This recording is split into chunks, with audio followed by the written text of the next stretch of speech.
प्रधानाचार्य father doctor शेरी George SG, college प्रबंधन के सदस्य, प्राध्यापक और मेरे प्रिय साथी, आप सभी का अम्बेडकर जयंती पर हार्दिक स्वागत करती हूँ। हमारे समाज के महानायक डॉक्टर भीमराव अंबेडकर की जयंती पर डॉक्टर भीमराव अंबेडकर, जिन्हें हम बाबा साहेब के नाम से जानते हैं, भारतीय समाज के एक महान नेता, विचारक और संविधान निर्माता थे। उनका योगदान केवल भारतीय संविधान के निर्माण तक सीमित नहीं था, बल्कि उन्होंने समाज के सबसे कमजोर वर्गों के अधिकारों के लिए भी आवाज उठाई। उन्होंने जातिवाद और सामाजिक भेदभाव के खिलाफ लड़ाई लड़ी और शिक्षा के महत्व को समझाया। आज के इस खास अवसर पर मुख्य अतिथि के तौर पर हमारे साथ जुड़े हैं 2000 बैच के सिविल सेवा अधिकारी श्री पवन कुमार, जो वर्तमान में director postal service Bihar circle में पदस्थापित है। हमारे अतिथि का सम्मान करने के लिए मैं मिस वंदना वर्मा, असिस्टेंट प्रोफेसर, से अनुरोध करना चाहूंगी कि वे कृपया हमारे रिसोर्स पर्सन को सम्मानित करें।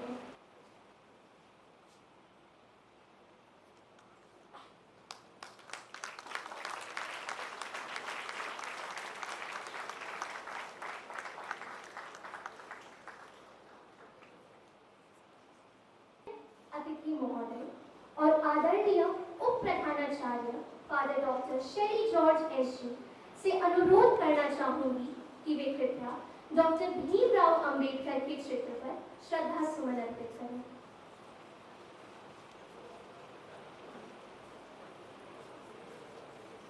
इस पुष्पांजलि के माध्यम से हम बाबा साहेब को याद करते हैं और उनके द्वारा देश के संवैधानिक ढांचे के निर्माण में दिए गए महती योगदान की सराहना करते हैं। देश सदा उनके प्रति कृतज्ञ रहेगा। अब मैं टेक्निकल टीम से अनुरोध करती हूँ कि डॉक्टर अंबेडकर के जीवन पर आधारित वीडियो प्ले करें। यह वीडियो उनके संघर्ष, सिद्धांत और हमारी लोकतांत्रिक भारत की नींव रखने में उनके अभूतपूर्व योगदान को रेखांकित करता है। आइए इसे देखते हैं और डॉक्टर अंबेडकर की प्रेरणादायक यात्रा का अनुभव करते हैं। Bhimrao Ramji Ambedkar emerged as a beacon of hope for millions. Despite being born into the marginalized Dalit community, historically subjected to severe discrimination, Ambedkar's indomitable spirit led him to become a renowned social reformer, jurist, economist, and the chief architect of the Indian Constitution. From an early age, Ambedkar faced the harsh realities of caste-based segregation. In school, he and other Dalit children were often isolated, denied basic rights, and subjected to systemic prejudice. These experiences ignite a lifelong commitment to championing equality and justice. Upon returning to India, Ambedkar's resolve to dismantle the caste system intensified. He initiated movements, authorized influential works, and founded organizations aiming at uplifting marginalized communities. His relentless efforts were instrumental in promoting education, securing political representation, and ensuring social rights for the oppressed. As the chairman of the Constitution drafting community, Ambedkar played a vital role in shaping India's foundational document. His vision ensured the inclusion of principles advocating for equality, justice, and fundamental human rights, laying the groundwork for a democratic and inclusive nation. Dr. B.R. Ambedkar's legacy transcends time. His unwavering dedication to social reform and equality continues to inspire generations. His life serves as a testament to power of resilience, education, and the relentless pursuit of justice.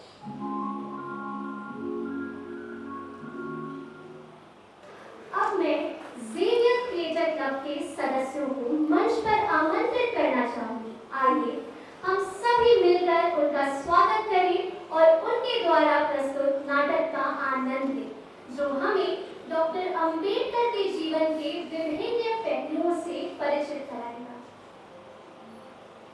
Waiting for a visa. Baba Saheb की आत्मकथा। क्या वो किसी दूसरे देश में जाना चाहते थे? He meant he was waiting for acceptance, dignity and basic human rights.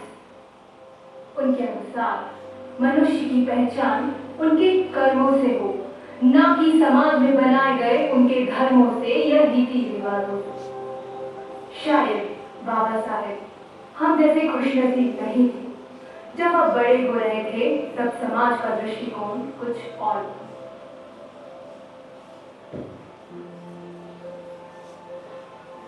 बच्चों, आज हम गणित में एक नया अध्याय शुरू करते हैं, trigonometry. Sine theta, cos theta, tan theta के बारे में तो तुम लोगों ने जानते ही होंगे या सुना तो होगा। हाँ।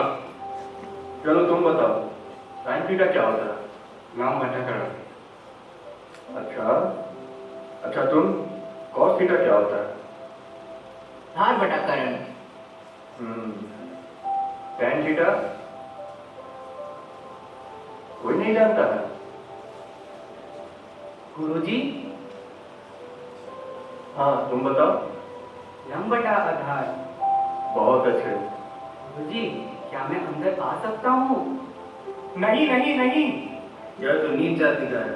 अगर यह इस कक्षा में आया तो हम नहीं पढ़ेंगे। हाँ भी, तुम्हारा काम पढ़ाई लिखाई नहीं, झाड़ू पोछा करना है, तुम वही करो।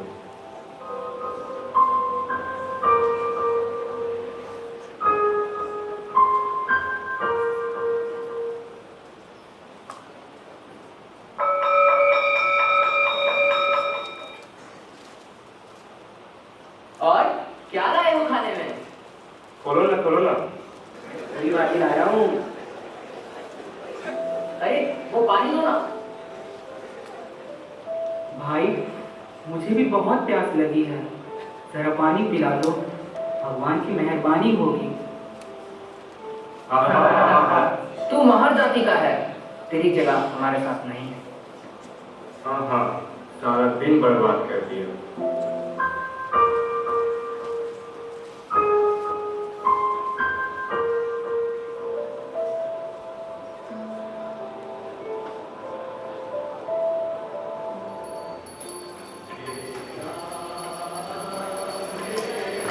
अरे भी, तू यहाँ क्या कर रहा है?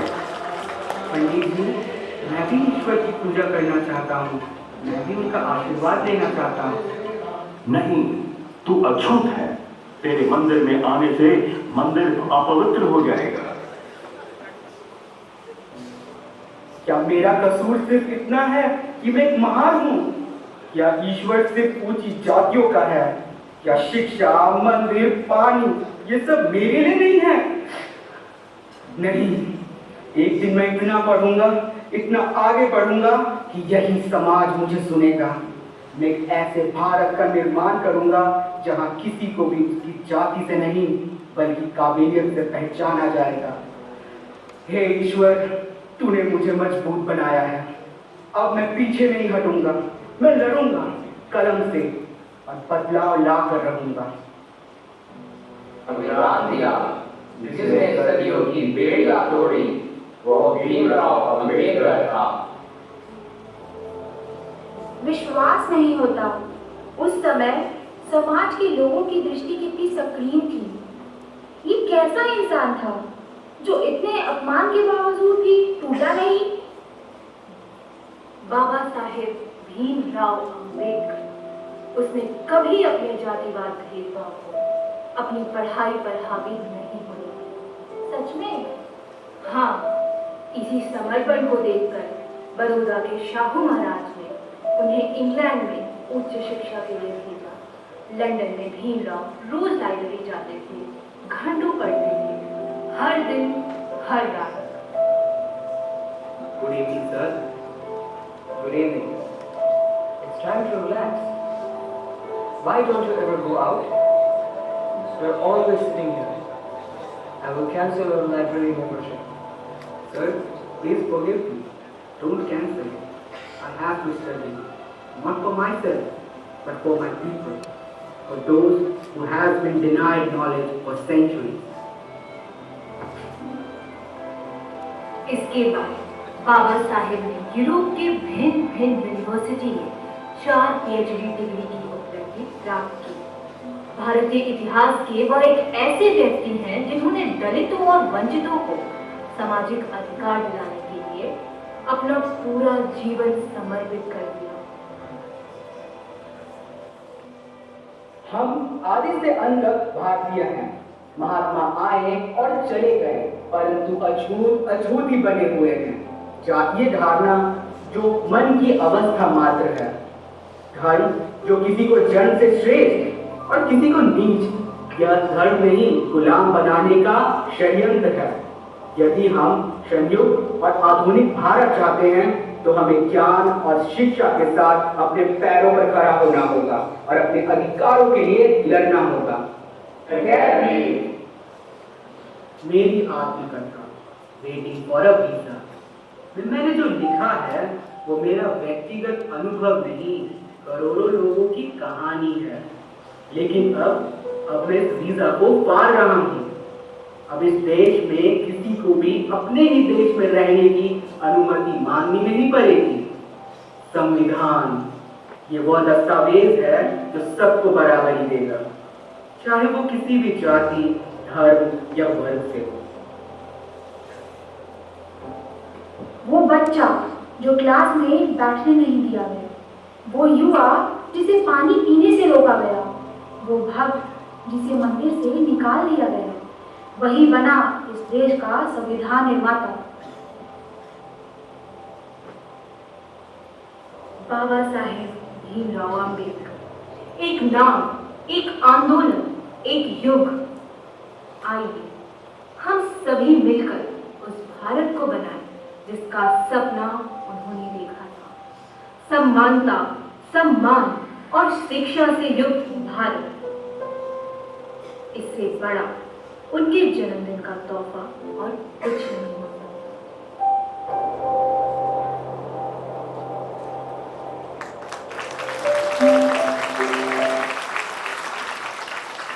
वास्तव में इस मंचन ने न केवल बाबा साहेब के जीवन को दिखाया, बल्कि उनके विचारों और समावेशी भारत के स्वप्न को भी बखूबी प्रस्तुत किया। हर दृश्य ने हमें उनके संघर्ष, उनकी दूरदर्शिता और समाज के प्रति उनकी समर्पण का एहसास कराया। मैं हमारे आज के मुख्य अतिथि श्री पवन कुमार जी से निवेदन करती हूँ कि वे मंच पर आएं और हमारे ज़ेवियर परिवार से डॉक्टर अंबेडकर पर अपने विचार साझा करें।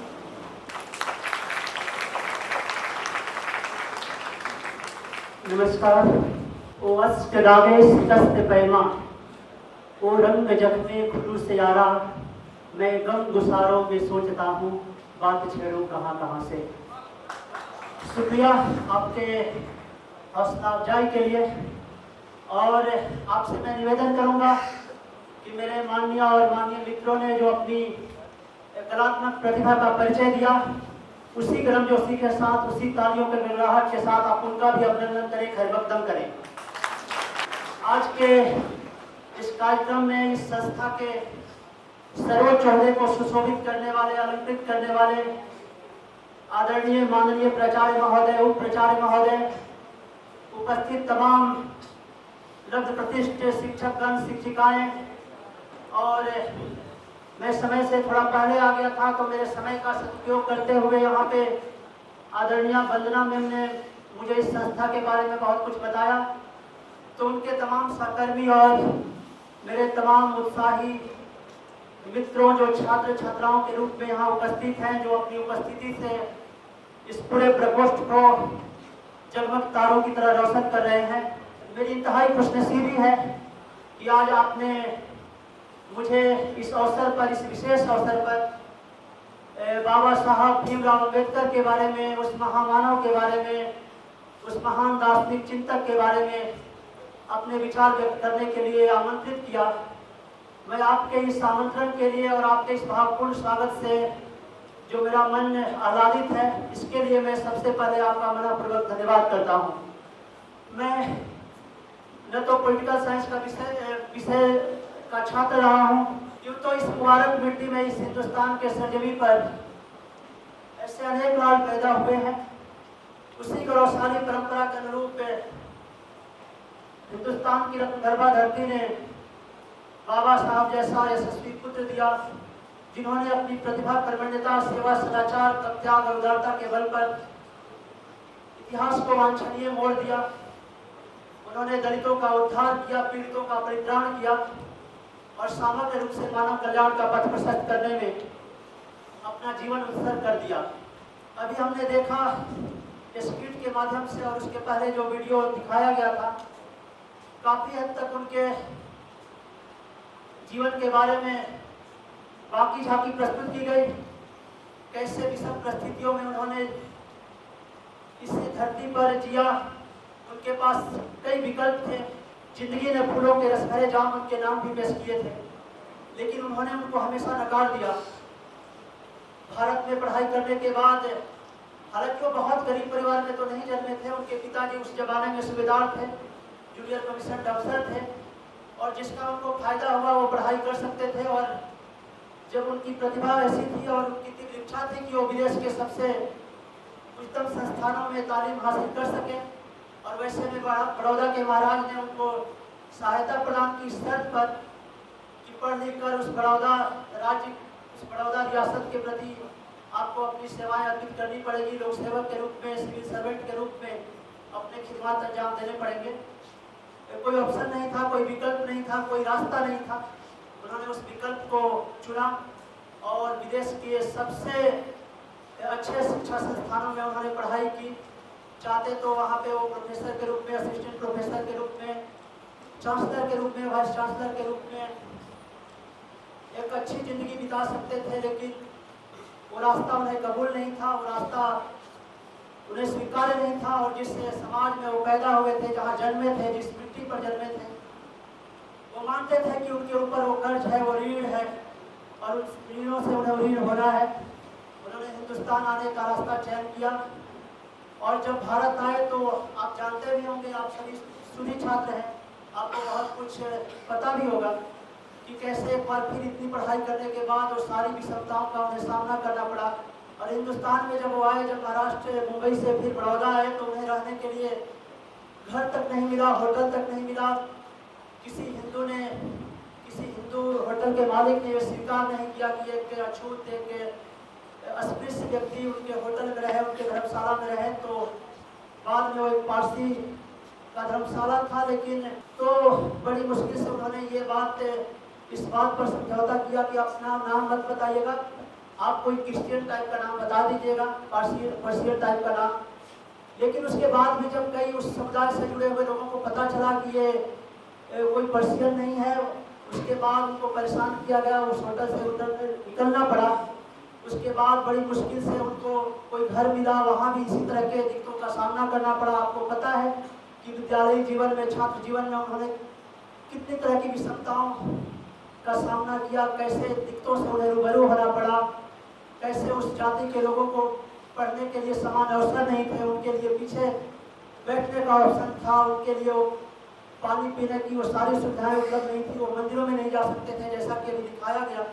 उन सारी दिक्कतों का सामना करते हुए, सारी परिस्थितियों से जूझते हुए, संघर्ष करते हुए उस स्थान पर पहुंचे जहां पर पूरे देश को और दुनिया को रास्ता दिखा सकते थे। और जब देश आज़ाद हुआ, आज़ादी के पहले भी उन्होंने अपने तरीके से देश की खिदमत की, सामाजिक विषमताओं को दूर करने का प्रयत्न किया। और 1942 से 1946 ईस्वी के बीच वायसराय की कार्यकारिणी में एक मंत्री के रूप में कार्य करते हुए भी उन्होंने श्रमिकों के लिए श्रम मंत्री के रूप में कार्य करते हुए, श्रम विभाग के सर्वोच्च अधिकारी के रूप में, पदाधिकारी के रूप में कार्य करते हुए श्रम सुधारों को एक तरह से नींव प्रदान की। और आज भी हम जो श्रम सुधार देख रहे हैं, उसकी शुरुआत उन्हीं दिनों में बड़ी होगी। तो इस तरह से बाबा साहब ने केवल दलितों के लिए नहीं, केवल अनुसूचित जातियों के लोगों के लिए नहीं, केवल अनुसूचित जनजातियों के लोगों के लिए नहीं, बल्कि पूरे देश के लिए, पूरे समाज के लिए, सभी के लिए। और ये संविधान की रचना हुई, कई लोगों का ये मानना है कि संविधान तो केवल बाबा साहब ने नहीं बनाया था, संविधान तो पूरे संविधान सभा ने बनाया था। 389 उसमें सदस्य थे, उसमें अलग अलग समितियां थी, उसमें अलग अलग उप समितियाँ थी। जिस समिति के वो अध्यक्ष थे, जिसका नाम प्रारूप समिति था, ड्राफ्टिंग कमेटी के वो अध्यक्ष थे, चेयरमैन थे, तो उसमें भी 7 लोग थे। लेकिन संविधान सभा की यदि बहस को आपने फॉलो किया होगा, यदि आपने सुना होगा, यदि आपने पढ़ा होगा, तो उसी संविधान सभा में इस बात का भी उल्लेख हुआ था कि कहने के लिए तो प्रारूप समिति में 7 सदस्य थे, लेकिन उसमें एक ऐसे सदस्य थे जो कभी भी किसी की मीटिंग में शामिल नहीं हुए। 2 ऐसे सदस्य थे जो देश से बाहर रहते थे, 2 ऐसे सदस्य थे जो दिल्ली से बाहर रहते थे, और एक ऐसे सदस्य थे जो हमेशा बीमार रहते थे, और एक ऐसे सदस्य थे जो कभी वो जो समय से पहले इस्तीफा उन्होंने दे दिया था। तो कुल मिलाकर पूरी जिम्मेदारी एक व्यक्ति के कंधों पर थी, और उस व्यक्ति का नाम था बाबा साहब भीमराव अम्बेडकर। तो जो सबसे महत्वपूर्ण समिति थी, जो प्रारूप समिति थी, उसके दायित्वों का उन्होंने निजी तौर पर उन्होंने अकेले एक तरह से निर्वहन किया। और जब हम कहते हैं कि दुनिया का सबसे सुंदर संविधान भारतीयों ने बनाया, भारतीय संविधान सभा ने बनाया, बाबा साहब अम्बेडकर ने बनाया, और एक ऐसा संविधान जिस तरह से दुनिया के सुंदरतम वस्तुओं में से थोड़ी थोड़ी सुंदरता निकालकर विधाता ने तिलोत्तमा की रचना की थी, उसी तरह से शायद दुनिया के सारे अच्छे संविधानों की सुंदरता को निकालकर, उनकी खूबियों को निकालकर, उनकी अच्छाइयों को निकालकर, उनकी विशेषताओं को निकालकर एक संविधान में समाहित किया गया, जिसे भारतीय संविधान के रूप में हम जानते हैं। उसमें सबसे बड़ा जो योगदान, सबसे बड़ा अवदान, सबसे बड़ी भूमिका, सबसे बड़ा दायित्व यकीनी तौर पर निर्विवादित तौर पर उस महापुरुष का था जिसकी जयंती हम आज मना रहे हैं। जब संविधान की हम चर्चा करते हैं तो उनके सामाजिक के समानता और न्याय के विचारों का परिचय मिलता है। जिस विस्तृत संविधान की उन्होंने रचना की, जिसे उन्होंने अक्षुण्ण बनाए रखने की कोशिश की, उसे हम सभी को अपने तरीके से आगे भी अक्षुण्ण बनाए रखना है। और सामाजिक समानता के लिए, न्याय के लिए उनका मानना था कि आरक्षण जरूरी है। इस विषय को लेकर हमें से कई लोगों के मतों में विभिन्नता हो सकती है, मतभेद हो सकता है, असमानता हो सकती है, लेकिन उन परिस्थितियों में जब आप विचार करेंगे, जब हम ज़्यादा पढ़ेंगे, जब हम ज़्यादा गहराइयों की ओर जाएंगे, और जिस तरह से हजारों सालों से हमारे समाज के ही, हमारे परिवार के ही सदस्यों ने जिन कष्टों को झेला है, तो शायद उस दौर में उससे बढ़कर कोई हथियार नहीं होगा, उससे बढ़कर कोई उपकरण नहीं होगा कि उन लोगों को उनके स्तर को ऊंचा उठाया जा सके। और जिन लोगों को उस व्यवस्था का लाभ नहीं मिलता है, वो उसका अमूमन विरोध करते हैं। लेकिन जब हम गहराई से इस बात पर चिंतन करेंगे तो शायद हमारे मत कुछ और होंगे। बाबा साहब चाहते तो 50 साल के लिए, 70 साल के लिए, 100 साल के लिए संविधान में आरक्षण की व्यवस्था कर सकते थे। संयोग से मैं उस वर्ग से जुड़ा नहीं हूँ, लेकिन इसमें कोई मतभेद नहीं है कि आरक्षण की व्यवस्था शायद उस वर्ग को ऊपर उठाने की सबसे अच्छी व्यवस्था थी। उसमें कुछ खामियां हो सकती है, उसमें संशोधन की आवश्यकता हो सकती है, क्योंकि 70 और 75 सालों में, 76 सालों में उस व्यवस्था का लाभ कुछ गिने चुने लोगों ने उठाया होगा। कई बार हमारे पिता ने उसका लाभ उठाया होगा, उसके बच्चों को उसका लाभ मिल रहा होगा, उसके बच्चों को लाभ मिल रहा होगा, एक विशेष क्षेत्र को उसका लाभ मिल रहा होगा, उस एक विशेष स्थान के लोगों को उसका लाभ मिल रहा होगा। तो ये लेकर मतभेद हो सकता है कि इस व्यवस्था में किस तरह का परिवर्तन होना चाहिए, लेकिन ये व्यवस्था काफ़ी हद तक कारगर साबित हुई। और 75 सालों में जो समाज का ताना बाना बदला है, उसके पीछे भी इस व्यवस्था का बहुत बड़ा योगदान रहा है। तो बाबा साहब का ये मानना था कि केवल आरक्षण ही समाज के उन वर्गों के स्तर को ऊंचा नहीं उठा सकता है, बल्कि वो शिक्षा पर जोर देते थे। और वो मानते थे कि जितनी भी तरह की विषमताएं हैं, जितनी भी तरह की दिक्कतें हैं, जितनी भी तरह की विसंगतियां हैं समाज में, उसको दूर करने का सबसे बड़ा उपकरण, उसको दूर करने का सबसे बड़ा हथियार, उसको दूर करने का सबसे बड़ा औजार शिक्षा है। और मुझे खुशी है कि बाबा साहब अम्बेडकर के उन्हीं विचारों को ये संस्थान मूल रूप में आगे बढ़ा रहा है। उनका मानना था कि शिक्षा एक तरह से शरणी का दूध है, जो जितना इस दूध का सेवन करेगा, जो जितना उस दूध का पान करेगा, वो उतनी ही ज़्यादा सही गर्जना करेगा, वो उतनी ही जोर से दहाड़ सकेगा। और केवल आरक्षण पूरे तबके के स्थिति को बदल नहीं सकता है, तस्वीर को बदल नहीं सकता है, रंग रूप को बदल नहीं सकता है, उस स्थिति को बदल नहीं सकता है, उस अवस्थिति को बदल नहीं सकता है। लेकिन शिक्षा में वो ताकत है कि एक गरीब व्यक्ति अमीर बन सकता है, एक दबा हुआ, कुचला हुआ व्यक्ति समाज के लिए प्रेरणा स्रोत बन सकता है, प्रेरक बन सकता है। अपने व्यक्तित्व से समाज को, देश को, मुल्क को, मानवता को, इंसानियत को अनुप्राणित कर सकता है, तो उस संविधान के बारे में चर्चा करना संभव नहीं होगा।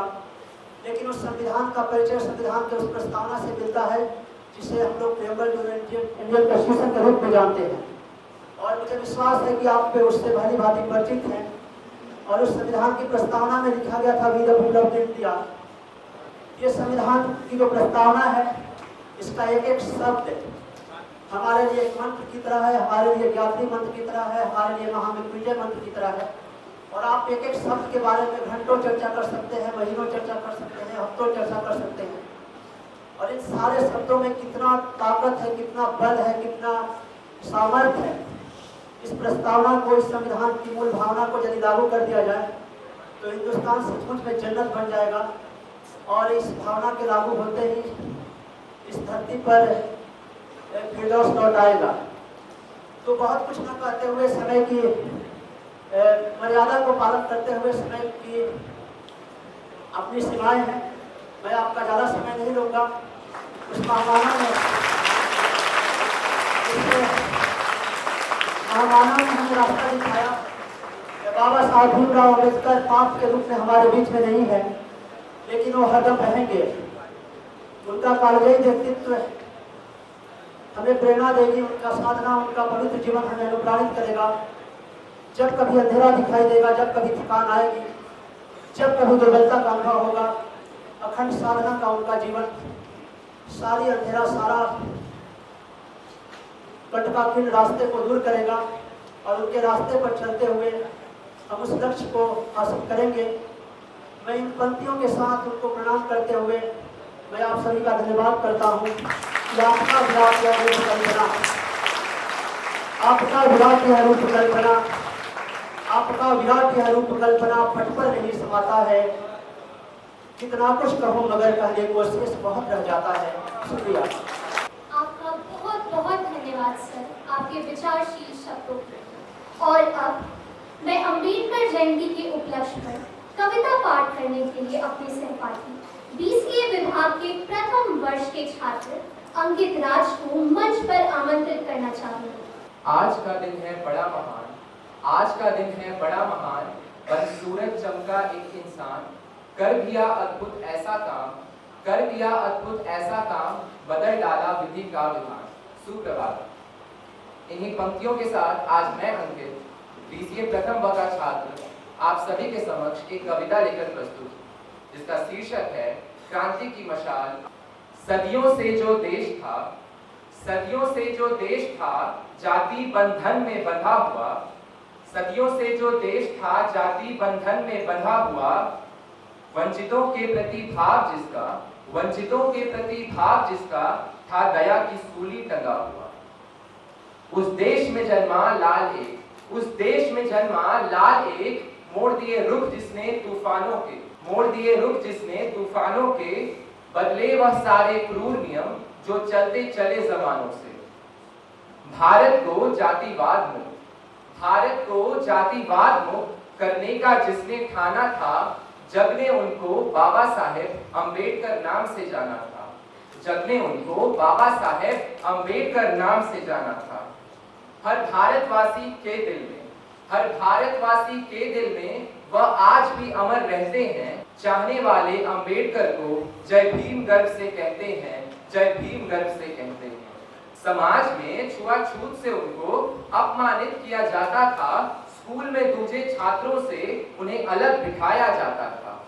वे खूब पढ़े, वे खूब पढ़े, चूंकि शिक्षा से लगन थी उनको बचपन से, जात पात की सीमा लांघ, इस भेदभाव को जड़ से खत्म करना चाहते थे भीमराव। जग में समानता लाने के, जग में समानता लाने के उनके थे बड़े ही नेक भाव। उन्हीं की यह देन है लोग, उन्हीं की यह देन है लोग अब अत्याचार न सहते हैं। चाहने वाले अम्बेडकर को जय भीम गर्व से कहते हैं, जय भीम गर्व से कहते हैं। जुल्मों के घने अंधकार में सबको इंसाफ की किरणें दी, महिला मजदूर गरीबों की गरिमा न कभी भी गिरने दी, गरिमा न कभी भी गिरने दी। न्याय और अधिकार सदा थे दिलवाने को रहे अड़े, भला कैसे झुकते लोग हो, भला कैसे झुकते लोग वो संग जिनके बाबा साहेब खड़े, संग जिनके बाबा साहेब खड़े। संघर्ष किया और ज्ञान लिया, संघर्ष किया और ज्ञान लिया, फिर लिखा देश का संविधान। उनसा ना था और ना होगा इस भूमि पर कोई विद्यावान, इस भूमि पर कोई विद्यावान। जब नमन करे इस महापुरुष को तो आंसू नयन से बहते हैं। चाहने वाले अंबेडकर को जय भीम गर्व से कहते हैं, जय भीम गर्व से कहते हैं। इसी के साथ मैं अपनी वाणी को विराम देता हूँ।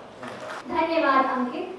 सचमुच यह कविता केवल शब्दों का संग्रह नहीं थी, बल्कि बाबा साहेब के विचारों की अमीर गूंज थी। हर पंक्ति में उनके संघर्ष की एक गहरी छाप थी और हर भाव में सम्मान का और न्याय की झलक। देवियों एवं सज्जनों, यह कार्यक्रम अपने अंतिम चरण में प्रवेश कर चुका है। मैं अब धन्यवाद ज्ञापन के लिए मंच पर मयूर को आमंत्रित करना चाहूंगी। Thank you, Shreya. Gratitude is not only the greatest of virtues, but parent of all others. Ladies and gentlemen, on behalf of St. Xavier's College of Management and Technology, I, Mayur of DBA 2nd, feel privileged to propose the vote of thanks. I extend my heartfelt gratitude to the Chief Guest, Mr. Pavan Kumar, our Rector, Reverend Father Joseph Sebastian S.J., Principal, Father Dr. Martin Porras S.J., Vice Principal, Father Dr. Sperry George S.J., our esteemed guests, members of management, professors, and our lovely audience for gracing this occasion with their presence. I also thank the Social Awareness Committee for organizing today's event. Thanks is also due to Dr. Rakesh Kumar Pathak, Dean of Activities, for his guidance.